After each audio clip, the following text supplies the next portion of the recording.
কোনো একদিন বিকেলের নরম বাতাস জানলা দিয়ে ঘরে ঢুকছিল। বাইরে তখন হালকা বৃষ্টি পড়ছে। মেঘলা আকাশের নিচে পুরো শহরটা যেন আজ একটু বেশি নিস্তব্ধ। মেঘলা চুপচাপ জানালার পাশে বসেছিল।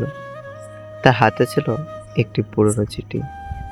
কাগজটা কিছুটা ভাঁজ হয়ে গেছে, তবু অক্ষরগুলো একদম স্পষ্ট। চিঠিটা এসেছে অর্ণবের কাছ থেকে।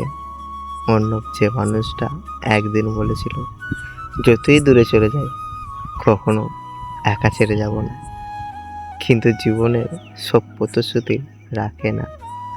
2 বছর আগে চাকরির জন্য বিদেশে গিয়েছিল অর্ণব।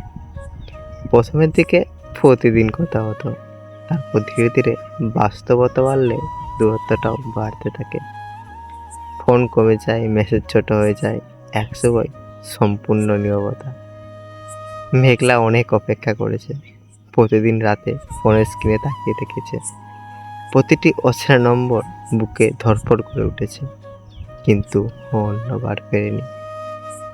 আজ হঠাৎ ডাক পেয়ন এসে একটা চিঠি দিয়ে গেছে। কাঁপা কাঁপা হাতে মেঘলা চিঠিটি খুলল।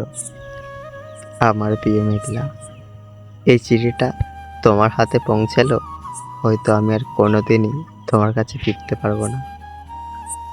আমি তোমাকে ভুলে যাইনি কোনোদিন, বরং প্রতিটা রাত তোমার স্মৃতিতে কাটিয়েছি। কিন্তু আমি এখন অসুস্থ হয়ে পড়েছি, এমন এক অসুখ যেটা আমাকে ধীরে ধীরে শেষ করে ফেলছে। আমি তোমাকে কষ্ট দিতে চাইনি বলেই দূরে সরে গিয়েছিলাম। জানি এতে তোমার কষ্ট আরও বেড়ে গেছে, ক্ষমা করে দিও আমায়। একটা কথা শুধু মনে রেখো, পৃথিবীতে যদি কেউ তোমাকে সত্যি ভালোবেসে থাকে, সেটা শুধুমাত্র আমি। কিছুক্ষণ তাকিয়ে থাকলো চিঠিটার দিকে। নিচের দিকে লেখা আছে অর্ণবের নাম, আর তার নিচে হাসপাতালের তারিখ, সেটা 3 মাস আগে। মেঘলার চোখ থেকে তখন টপ টপ করে জল পড়তে লাগলো। বাইরের বৃষ্টিটা যেন আরো জোরে নেমেছে। সে জানলার বাইরের দিকে একবার তাকালো। মনে হলো অর্ণব যেন ঠিক ওইখানেই দাঁড়িয়ে আছে।